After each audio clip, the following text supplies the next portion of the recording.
Each year, Microsoft Research hosts hundreds of influential speakers from around the world, including leading scientists, renowned experts in technology, book authors, and leading academics, and makes videos of these lectures freely available.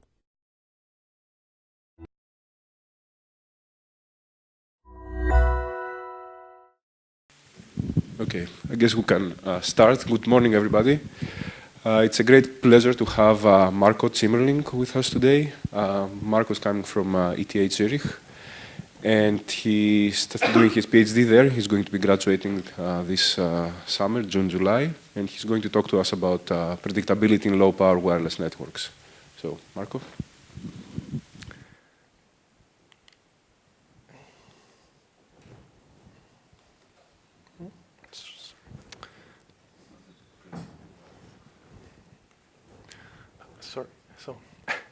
As many of you may know, there are a number of researchers working very hard to make data center networks predictable and dependable for various very good reasons. We would like to give guaranteed network resources to tenants and in general ensure that user-facing services and applications exhibit a predictable performance.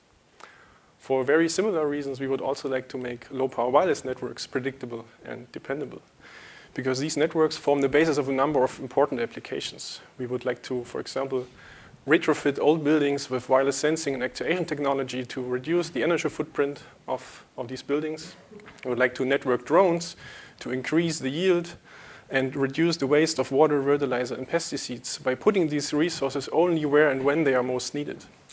And also, we would like to extend existing wireless infrastructures with wireless devices or completely get rid of wires to reduce costs and potentially optimize the production processes. Predictability in these applications is extremely important because they use feedback loops to control physical processes. And these processes are governed by the laws of nature, which means that they evolve over time. And this is also inherent to control theory. This means that sensing has to happen at specific moments in time. The sensor readings have to be communicated to a controller that uses these sensor readings and the model of the physical process to compute control signals that have to be transferred into physical actuation at a specific moment in time, because the controller makes essentially a prediction of the state of the physical process at some future moment in time. And if messages are not meeting their deadlines, it may be impossible to guarantee the stability of these control loops. And therefore, message latency is not a performance metric, but it's really an issue of performance in some of these cyber-physical applications. Unfortunately, existing multi-wireless protocols cannot provide end-to-end real-time guarantees. So here in this example, the green node wants to send messages to the red node subject to an end-to-end deadline. And there are approaches that adopt a fully localized operation, which means that nodes gather information about their direct neighbors within communication range, such as link qualities and fill level of packet queues. And using this local knowledge, they also compute local transmission schedules, which each node follows locally to exchange messages with their neighbors. And since these nodes are limited to only a local view, they have no means to affect the global system behavior, such as the end-to-end latency between the green and the red node. Alternatively, there are approaches such as wireless HART that have a centralized solution. So there's a network manager that has a global view of the connectivity graph, where the vertices are the devices and the edges are annotated with packet reception rates, link qualities. And based on this global view, the network manager computes schedules that are tailored for each node in the network and communicated, distributed to all nodes. Once these schedules are in place, we essentially have a routing tree where packets are routed along end-to-end paths. However, since we are in a wireless environment, nodes may be mobile. Therefore, links may break completely because a node has moved. Also, it is very common that links become really unreliable due to fading, interference, and other environmental effects. And therefore, the schedules may quickly become obsolete and messages are going to miss their deadlines. To repair this the situation, the change in the topology first has to be detected. It has to be communicated to the central network manager, which has to update its connectivity graph, compute new schedules, and distribute new schedules to the nodes. And all of this takes time. And during this process, messages are going to miss their deadlines. And even, or at the time the new schedules are in place, there could have been further changes in the topology in the meantime. So it's extremely complex, or actually impossible, to guarantee end-to-end deadlines in a multi-op setting based on centralized routing. In addition to predictability in terms of timing, we should also tolerate faults in safety-critical cyber-physical systems. So we should be able to tolerate fault of the controller, for example. A common approach is to replicate the controller across several physical machines. And then we are able to detect a faulty controller, and once the primary controller fails, a backup controller can smoothly take over. To do this, for example, using this state machine replication approach, it has to be ensured that all controllers, the primary one and the backup controllers, receive the same messages in the exact same order. And only if this can be guaranteed, we can adopt the state machine approach for fault tolerance. However, this is not possible with existing multi-wireless protocols, and it boils down to complexity. So here we again have our three controllers in gray, the primary one and the two backup controllers. And to let them all receive the same messages, we have to construct routing trees rooted at each of these controllers. So it is already extremely complex to maintain one stable routing tree. Now we have to maintain 3 routing trees. So there's a lot of network state to handle at each node. In addition, there must be some point-to-point coordination among the controllers to agree on the set of messages and their order, which they're going to process. And this is extremely complex, if not impossible, when adopting a routing-based approach. Due to the changing topologies, unreliable wireless communication, also the bandwidth is limited using the radios. They come usually with a data rate of 250 kilobits per second, but due to contention and collisions, the achievable rate is actually much lower. Also, these devices feature microcontrollers that run only at a few megahertz and have a limited amount of memory. And in some applications, it is important that these devices are going to survive for several months or years to be economically viable and useful. So given all these problems, we have been asking ourselves, is it actually possible to narrow this predictability and dependability gap in low-power wireless networks? So is it possible to provide predictable guarantees that are useful for cyber-physical applications on top of resource-constrained and unreliable multi-op low-power wireless networks? Sure. Give us an idea of the time scales for the safety critical. How fast do you need to repeat, at what time scales do you need to make sure that the system is stable? I think this depends very much on the control application. So in supervisory control, we have update rates in the order of tens of seconds to minutes. So if there's a failure, you should be able to do a failover within these timescales. For more critical control with update rates on below 1 second, this becomes much more difficult. And therefore, researchers are mostly focusing on not so critical control, where I mean update rates of in the order of several seconds. So that means that basically, at the lowest case, hundreds of milliseconds is the kind of, you work at the levels above hundreds of milliseconds. Right. And we may look at classical embedded systems where also we have a lot of safety-critical concerns, and these systems should be dependable and predictable.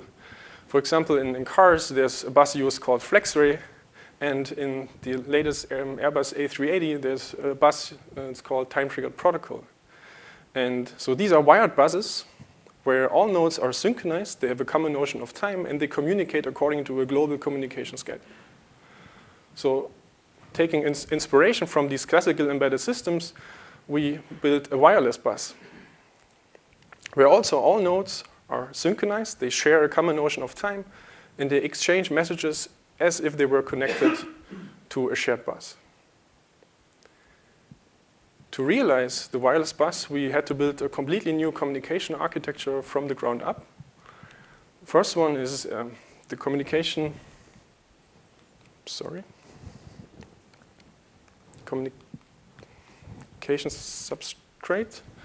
It's called a protocol called Glossy that provides one-to-all communication and global time synchronization. The actual bus is realized by a protocol called low-power wireless bus that achieves this globally time-triggered communication that is inherent to a bus. And on top of this bus abstraction, we built two prototype systems. One of them called Blink that provides end-to-end real-time guarantees, and Verdus that provides virtual synchronous executions and therefore enables designing dependable cyber-physical applications. Glossy really provides the foundation of this whole bus idea by providing two key services in an integrated manner. And the first key service is one-to-all communication, also known as network flooding or broadcasting. So there's one node that would like to send a message to all other nodes in the network. And Glossy does this by letting the initiator transmit the message. So all nodes within communication range will receive the message at nearly the same time. And Glossy now ensures that all nodes, all receivers, also relay the message at the same time. So it forces packet collisions on purpose. And by aligning these concurrent transmissions such that they really overlap, nodes further downstream are also able to receive the message due to certain physical layer phenomena, such as capture effect and constructive baseband interference. So other nodes in the network are going to relay the message in a blindly manner. So what do I mean with blindly? There's no explicit routing here. Nodes do not keep any information about link qualities or locations of nodes. They are essentially oblivious of what is going on around them. And therefore, Glossy can tolerate all kinds of changes in the network. When a few links break or nodes are moving, Glossy is unaffected by this. And we've shown in many experiments on large testbeds with 300 nodes that typically all nodes receive the message within a few milliseconds. So this is extremely close to the theoretical lower latency bound using the radios we have available today. And also all nodes receive the message with a very high reliability, very close to 100%. So why is it so reliable? Because there's essentially a lot of diverse redundancy during a Glossy flood. First one is what we call sender diversity, because the same message is sent over different channels to the same node. And therefore, it is rather unlikely that all of these channels are suffering from fading and other adverse effects at the same time. So essentially, the importance of individual links is diminished, and it becomes much more likely that one of these channels is going to lead to a successful reception. Also, during a Glossy flood, a node has several chances to receive the packet. So for example, here, the red node has the first chance to receive the packet directly from the initiator of the flood. And as the flood progresses, it has a second chance to receive the packet, now from a different set of nodes that are also taking advantage of sender diversity. And therefore, Glossy is so robust and reliable. In addition to this one-to-all communication, one can also request Glossy to time synchronize the entire network as the flooding packet propagates through the network at no additional cost. So how is this done? A message contains a certain field called the relay counter C that is initialized to 0 before the flood starts. And before relaying the message, the nodes increment this relay counter. This means by the end of the flood, and looking at this relay counter C, nodes can infer how many times the message has been relayed since the start of the flood. And also nodes can locally estimate how long it takes to relay a message. And by combining knowledge of the relay counter and the time it takes to relay, all nodes can compute a common reference time, which is the time when this flood has started, and therefore synchronize to each other. And we've shown that in networks with more than 8 hops, the synchronization error is typically below 1 microsecond, which is sufficient for most applications. Sure? Is the time to relay a frame deterministic? Can there not be contention at a given node?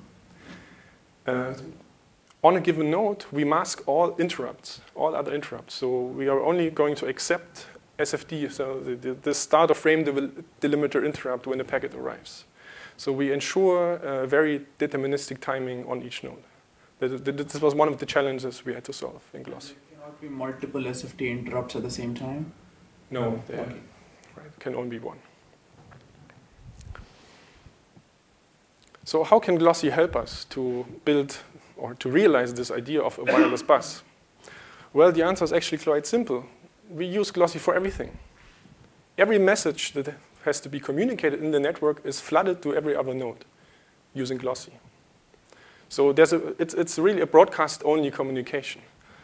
And therefore, we essentially turn a multi-hop wireless network into this shared bus infrastructure. And it creates the illusion of a virtual single-hop network.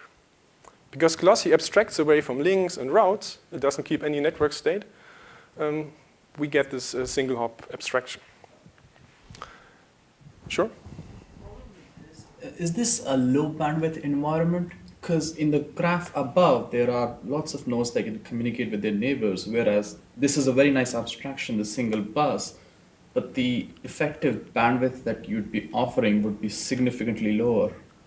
It could be significantly lower, but keep in mind that to really take advantage of diversity, like path diversity in the upper figure, you have to ensure that there's no contention and collisions. And due to all this contention, especially if we have a routing tree, there's a lot of contention towards the root of the tree. And this also limits a lot your bandwidth. So, but you're right, for very specialized applications that really require very high bandwidth, this bus idea may not be the best approach. This is true. Sure. Do you expect a lot of mobility in your scenarios or not? If we can tolerate mobility, yes. What do you expect? I mean, like in typical usage, do you have mobility of nodes or you have pretty much a static network? That depends on your applications. On your application, we can tolerate mobile nodes here. We see no performance impact when nodes are moving compared to a static environment, as long as the network stays connected. So when you're... I understand that. It's just that if it's pretty much static, this seems to be a bit overkilling, rather than just building up like a proper routing structure on top of that. But still, as I will show later in the talk, once we have this bus abstraction, we are actually able to reason about end-to-end timing properties, which is extremely difficult if you have a routing-based approach. Because there you depend on the reliability and state of every individual link along your path. And here we are abstracting all this complexity away. It's extremely simple. We are losing something, but we are gaining a lot. And as I will show also, it is much more efficient than most of the state-of-the-art protocols in this space. So to allow multiple nodes to actually access this wireless bus, we need some form of scheduling. This is done by a central host node that uses information about the current traffic demands in the network to compute a global communication schedule that is followed by all nodes in the network. And nodes announce their traffic requirements in the form of packet streams. These are characterized by an absolute start time. This is the release time of the first packet and a given period. The nodes can add new streams at runtime, update periods, and also remove streams as they wish. And this leads to a globally time-triggered communication because all nodes follow the same schedule. So if you look at the network from the outside over time, we can identify certain rounds, communication rounds, where communication is happening. And between these rounds, nodes can go to a low-power mode and save energy. If we zoom into one of these rounds, we observe a sequence of communication slots. And the very first slot is assigned to this host node to distribute the schedule and also keep the nodes in sync. And this schedule specifies which node is allowed to transmit its message in the following data slots. So there are a number of data slots in a round, and there's a dedicated request slot that is not allocated to every node, to any node, and this is used by the nodes to submit the very first stream request to join the bus operation. Afterwards, the host computes the schedule for the new round and also sends this schedule at the very end of the round. And this is beneficial because by the end of the round, all nodes know when the next round is going to start, so they can turn off their radios, go to a low power mode, and save energy. And of course, each of these slots is mapped onto a one-to-all glossy flood.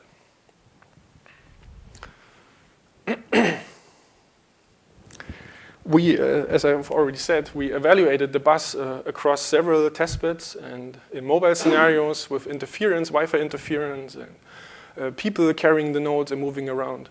And we compared it to several of the best protocols that have been designed for very specific scenarios, for low-rate traffic, for mobile networks with mobile syncs, and so on. And we found that in almost all of these scenarios, the bus outperformed the state-of-the-art protocols.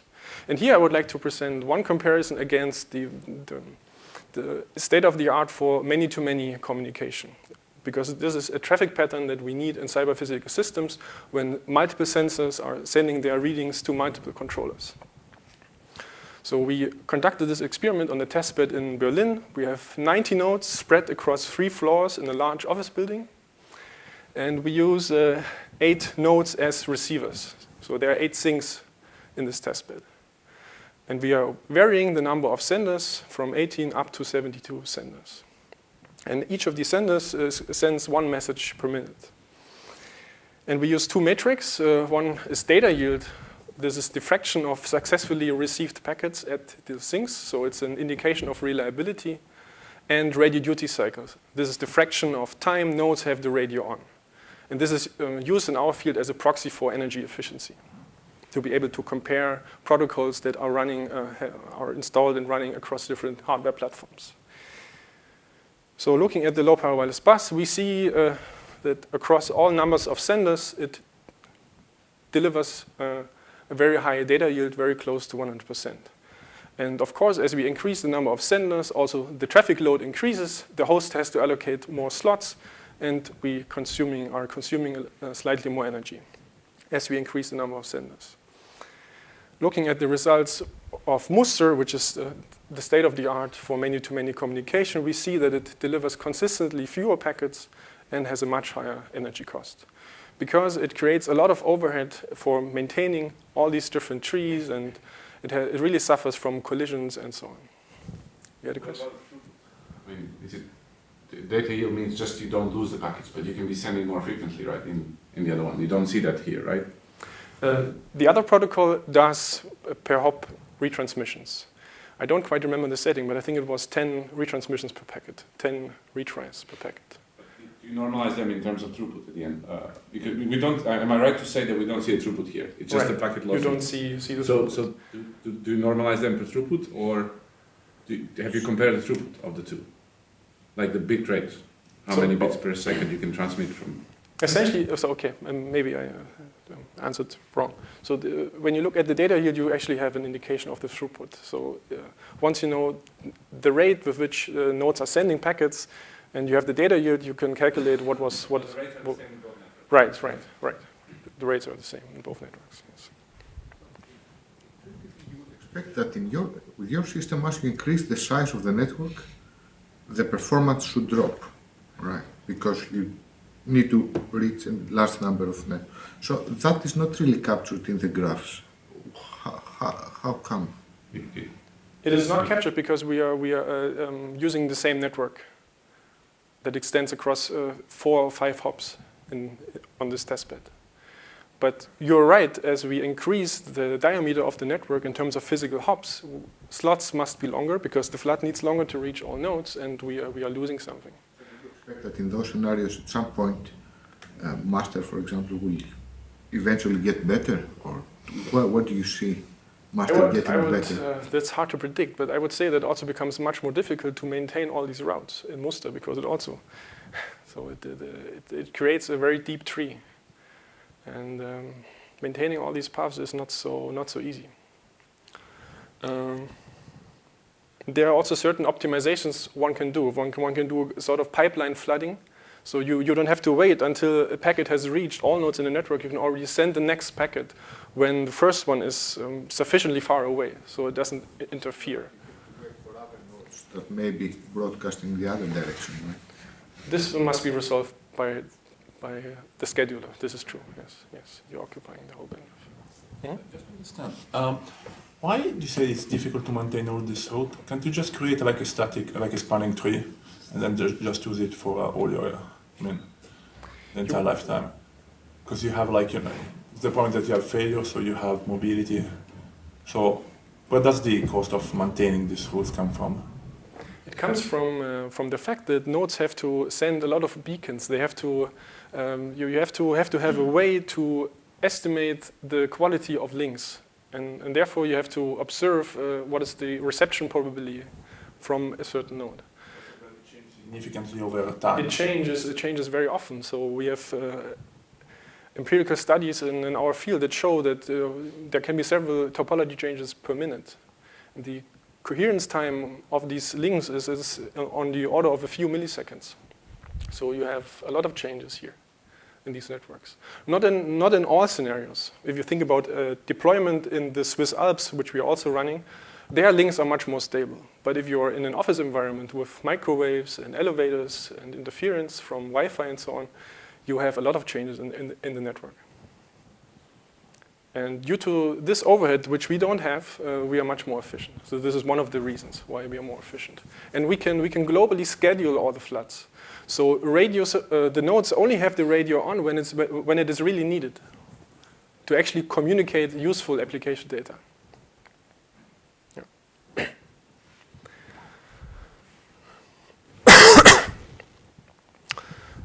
Besides performance, one may ask, why is this wireless bus idea a good foundation to build end-to-end guarantees on top?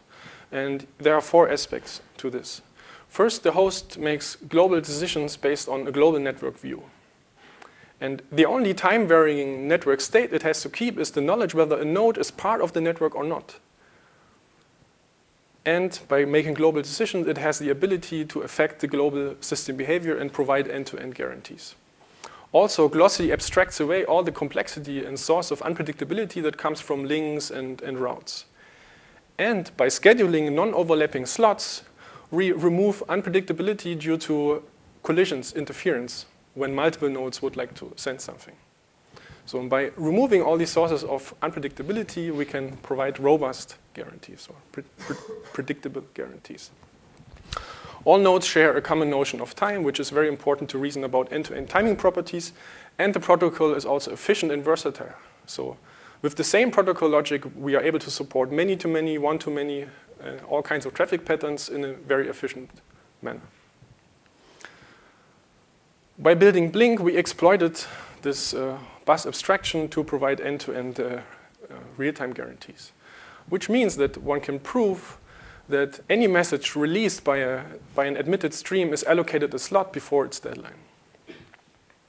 And also, it minimizes the total energy cost in the network, if that is required by the application.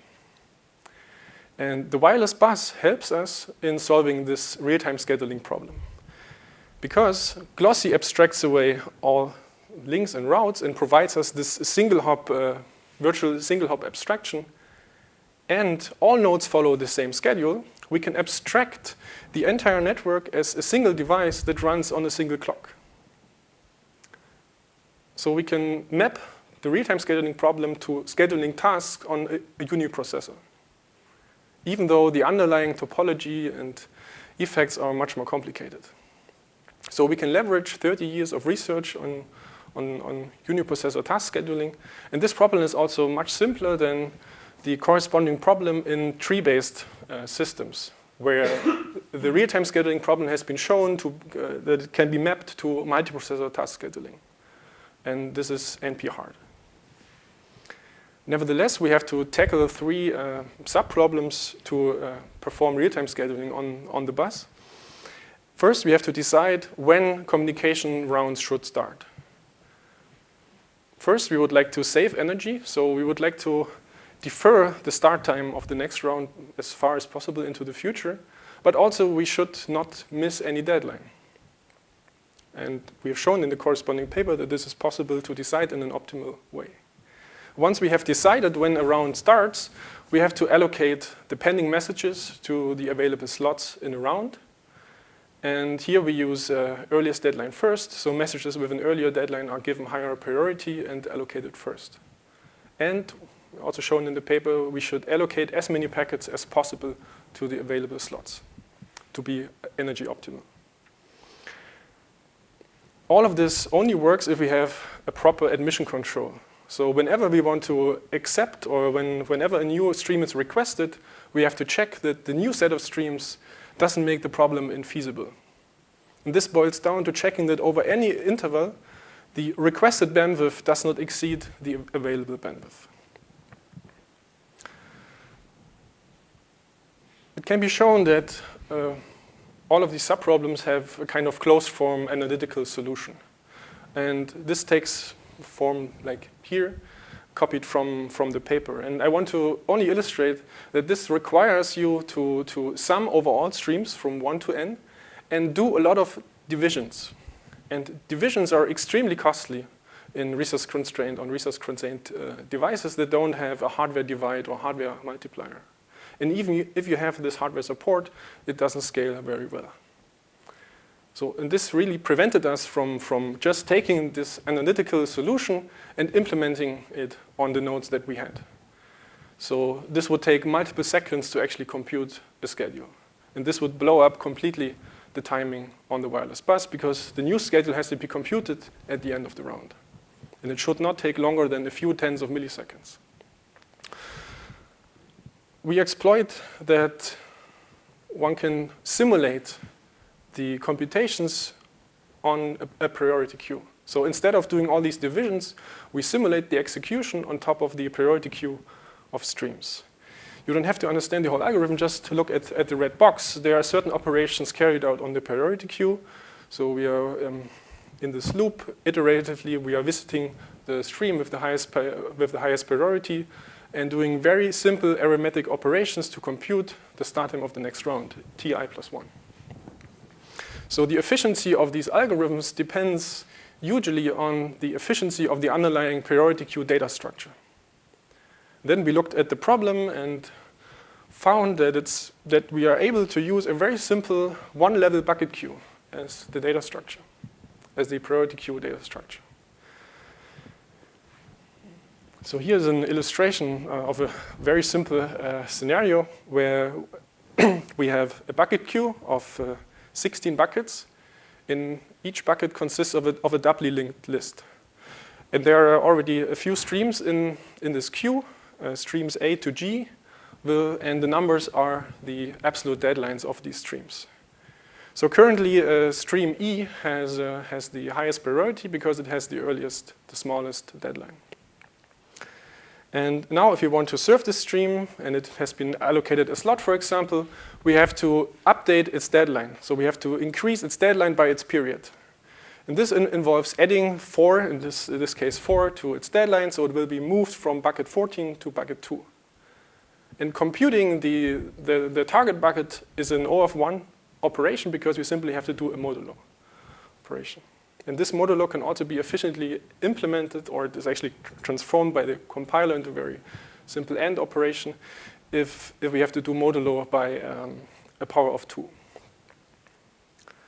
Then again, we may have to look for the stream with the highest priority, which means we have to move this pointer L until we find the next non-empty bucket.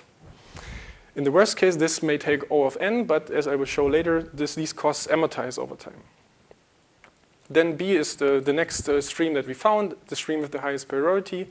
Its deadline is updated by adding 7 to it, so it's moved from bucket 2 to bucket 9, and so on.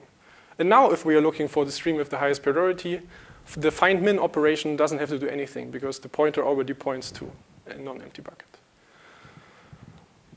There are also 4 other operations that are supported by this priority data structure, and in particular, 2 of these operations are not supported by most of the common priority data structures, such as binary tree, and so on. So it really boils down to that we had to use a binary search tree data structure, such as a red-black tree, right-threaded red-black tree, to support all these operations. But red-black trees, although they are used in general purpose computing a lot, they are extremely complex, and we found that the bucket queue can support all these operations much more efficiently. To evaluate the efficiency of the data structure, we used the nodes that we had. Sure. For a heap, you just need an array, right? Excuse me? For a heap, you just need an array. Why would you need a red black tree? Can you say it again? Okay. So what we there I have to explain what kinds of operations we need. Well, I mean, you talked about find min, right? Yeah. So find min and decrease key are the typical operations, and they are very well supported. This is true. Yes, you just need an array, but you have to do comparisons. So you are limited to this O log n complexity. Whereas with a bucket queue, especially when it's rather small, you can be much more efficient because you don't have to do any comparisons. In addition, we need to support visiting streams in order of deadline. So we essentially need an iterator that iterates, that visits each stream with increasing deadline.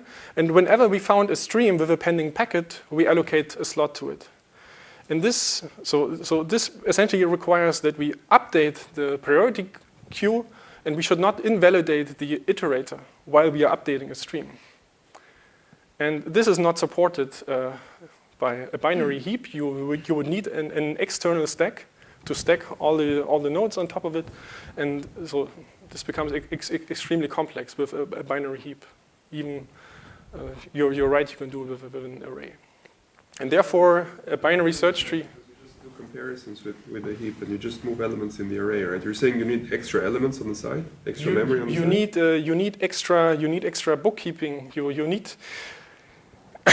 need to. So if you are always only visiting the top element of the binary heap, this is extremely simple. Decrease key find min, decrease key find min. This is simple. But now we have to traverse the tree, and while we traverse the tree with decreasing priority, so increasing deadline, we have to update this heap. And we don't want to start searching again from the heap, from the top of the heap. We would like to be able to smoothly continue once we've updated a stream in the heap. I think an array structure will do that anyway, but we can take this offline. Yeah, we can take this offline. Nevertheless, we did an experiment to see how efficient this data structure is. We used these nodes that we had, and they are featuring a 16-bit microcontroller running at 4 megahertz. And since these nodes only have 10K of RAM, we could fit up to 200 streams in the memory of these nodes. And then we used certain optimization problems and solved these problems to compute the worst-case combination of periods and deadlines that would trigger the largest execution time of our scheduling algorithms. And one important dependency is the dependency on the bandwidth demand of this stream set. And as we increase the bandwidth demand from 5 to 95%, the execution time increases as well, but it's always below 80 milliseconds. And this is good news because now we can use these algorithms to transform the real-time theory, what the theory tells us, into a feasible implementation on these small devices, and compute the schedule in a few tens of milliseconds. So the entire thing, the implementation of the scheduler was in software? Yes. So this is like C code, assembly code? It is C code. So these chips don't have things like priority encoders? Because the one-level bucket queue just seems to rely on what you should be able to implement with a priority encoder. And if there is the priority encoder on the chip itself, the 80 millisecond just seems pretty high. Anyway, again, we'll have to do it on the board of the clock cycle and. Yeah. But these microcontrollers are extremely simple. Only the very recent ARM Cortex M3 platforms have a hardware divide and so on. So I don't know if they features this encoder you're mentioning. I don't know. But I'm sure that ours did not. And yeah, this is still the most widely used platform in our field. And then we also did large-scale testbed experiments in Belgium with almost 100 nodes, many streams over several hours, and we found that Blink meets 99.97% of the deadlines. And the few misses we observed are only due to packet loss over the wireless channel. And these losses are unavoidable because you have a limited time between the release of a packet and the deadline, so you have only a limited number of retries. And since our channel is lossy, it's impossible to guarantee 100% delivery. These deadlines are by definition all more than 80 milliseconds, right? Because Right. it takes 80 milliseconds to do it. So can you talk a little bit about like the average of these deadlines? Are we talking again seconds? What kind of deadlines are we talking about? Because my follow-up question is, wouldn't something else also meet those deadlines? Like what do you compare this with, right? I mean, is there something else that could also meet the deadlines as well? Is there going to be a graph where you compare this? It met the deadlines and then something else didn't? You mean a comparison protocol? Yes. Kind of, yeah. We have been struggling a lot with this problem because there's essentially no solution out there that provides these kinds of guarantees. We talked to our contacts at ABB, and they have been using wireless HART. It's one of the solutions for industrial automation. And they struggled a lot to actually get wireless HART to work. And they told us that it takes minutes, up to half an hour, to actually form a stable routing tree. And on top of this, you also have to compute the schedule, and you have to implement the scheduler. And they did not succeed after working on this for several years. So it is order of what, like a few seconds? the deadlines in periods. Yes, a few seconds and a few hundreds of milliseconds. So with the current solution, depending on the size of your network, we can support deadlines in the order of a few hundreds of milliseconds. Yes.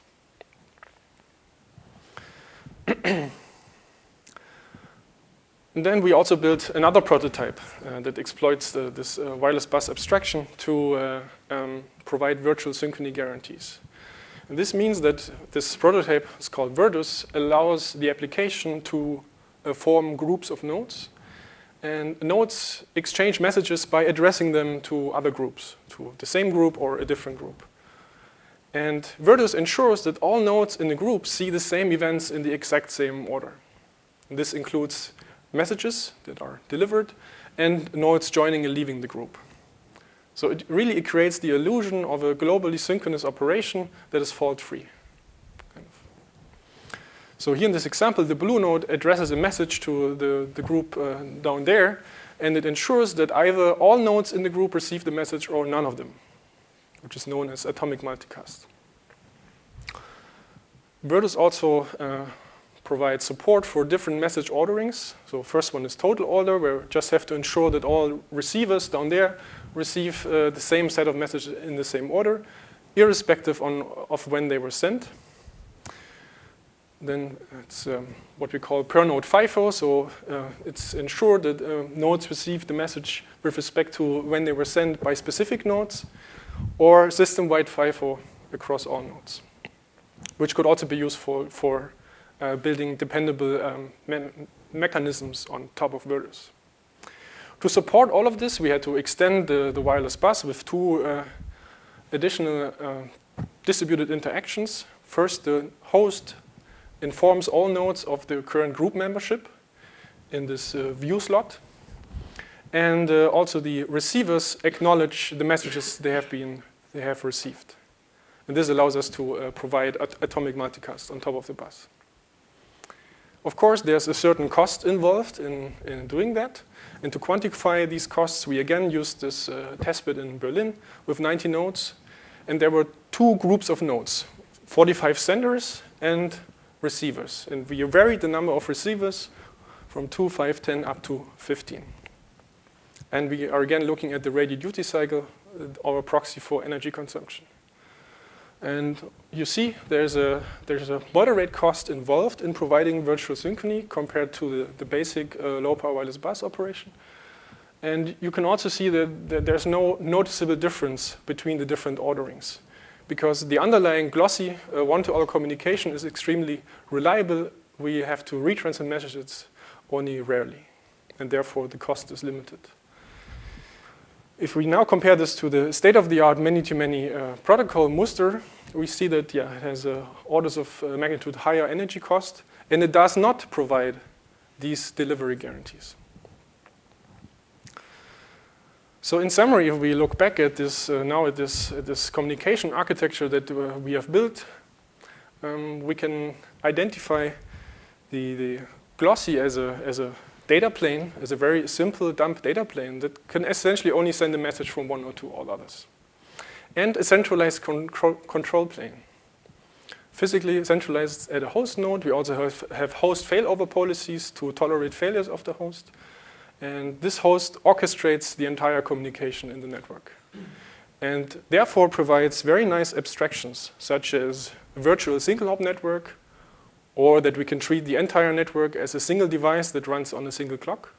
That is useful in providing very specific predictability and dependability features in the form of blink inverters. And this involved extending or modifying the control plane, not the data plane, only the control plane at a single place.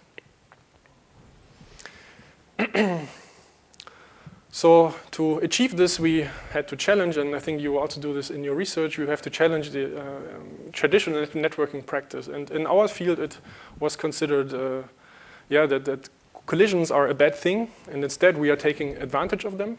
We are trying to make them overlap as much as possible to benefit from certain physical layer effects.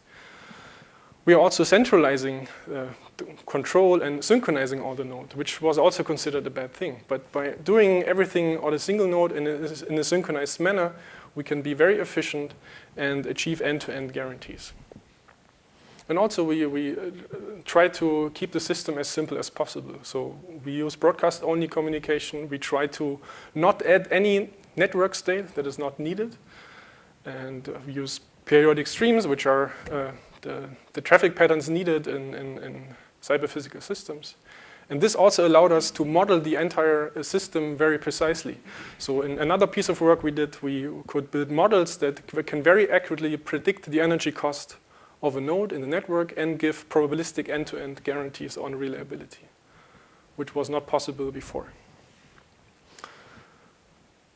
There are a few ideas, or many ideas, that are flying around for future work. Some are more concerned with the wireless and communication among nodes, and some are more global.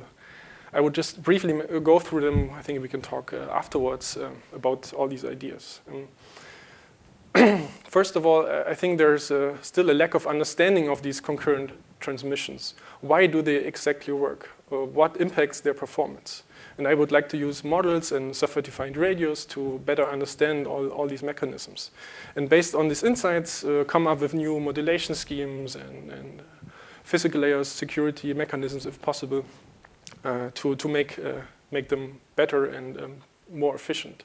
Also exploiting full duplex communication that is coming up, or wireless cut-through, which means that a node can send a message while it is still receiving the message. And if this would be possible, we can speed up the flooding even further. Also, there's this intriguing idea flying around that now we have all nodes synchronized, so we can treat them as multi-cores in a multi-core system. So is it possible to build a distributed shared memory abstraction where nodes do not exchange messages through message passing, but by writing state to a shared address space? This idea has also been around for several years, but I think now with the bus it becomes possible to apply all these concepts to low-power wireless networks, which could potentially make it easier for domain experts to program these networks and get their applications to work. Also, I think that if we look 20, 30 years ahead and we have smart buildings with thousands of sensors and actuators in them, we would like to run multiple applications on this infrastructure. So there is some form of sharing needed among different applications. And this, I think, requires thinking about a network operating system for cyber-physical networks. So there's this vision that some owner of a house can just download a new app from an app store to enhance this building automation system. And this, of course, requires negotiating if applications are actually allowed to access this infrastructure, when they can do this, and so on. So I think one can leverage ideas from general purpose operating systems and so on. And also, all these low-power wireless networks are not living in isolation. This may be the case in factories and so on. But if we think about the Internet of Things vision and smart cities, I think there's a need to integrate all this knowledge, all this sensing, and, for example, have control as a cloud service running in a data center. And there, I think, are new abstractions needed to tackle all this complexity. Is it possible to do real-time control involving controllers running in the cloud? And a very interesting application, I think, is platooning, truck platooning, where we want to get rid of all the drivers, and we are forming platoons of trucks to save fuel. And how can we coordinate this? How can we coordinate trucks in a platoon, in a row? How can we coordinate them within a country, across countries? And I think there we have to build up a hierarchy and think about new abstractions to tackle this complexity. So with that, I would like to conclude, and thank you for your attention.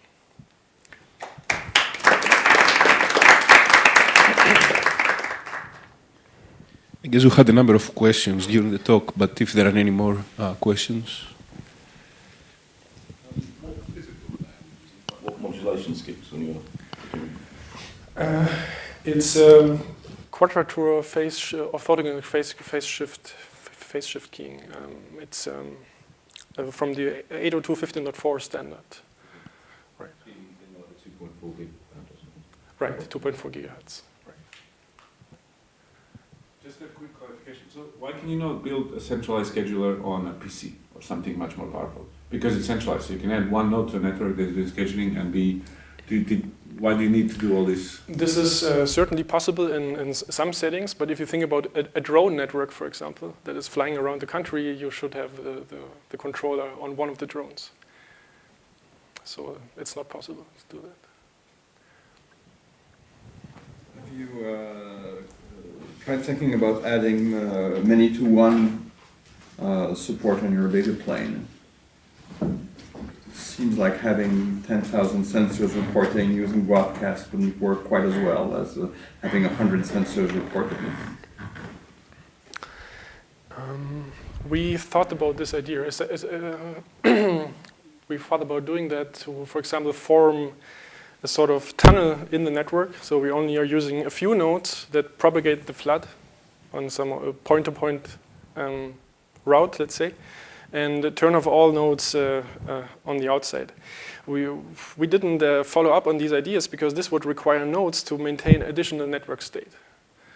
And by doing that, we would lose this nice property that we don't care about links and when nodes are moving and the topology changes. So making the data plane support these scenarios more efficiently, which has been done in the meantime by others, we lose certain nice benefits. No, I was thinking was that the flooding can aggregate messages instead of just repeating them. You so mean that's that a way of doing many-to-one? Multiple nodes are sending different packets at the same time, and then you can aggregate on the fly. This is very similar to another work that we did. We published at Census last year, where yes, all nodes are having a certain piece of data that they want to share with all others, and then they sort of, one node starts this process, and receivers are combining the data they have received with their own data, and then share it again with others. And this also works. Even though no nodes are sending different packets at the same time, still you are usually receiving one of the packets, and then this chaos or chaotic dissemination can keep going on. So we did that for all-to-all communication. Yes. Sure. What you want to compute, because if you get random stuff from multiple directions, and you don't know what has been combined, you cannot really guarantee correctness, right? Exactly. The settings that work will be much more limited. You have to know what you want to compute exactly. So there's some kind of how do we call it? Some kind of aggregator function. So how you combine your own data with the received data, and in order to do that, you have to know what you want to compute. The family of aggregator functions is only a subset of them that will work well in your setting, because you need to keep track of what has been aggregated before you add your stuff and then re-aggregate. Exactly. So there's a sort of packets have two portions. One is sort of flags, a sequence of flags, where one bit indicates whether this node has contributed to the aggregation or not, and the second portion is the actual data that you're aggregating. So in this way, we can compute, for example, very efficiently the maximum in the network, or agree on a new radio channel, and these kind of things. Yes. So this kind of coordination is incorporated into the protocol.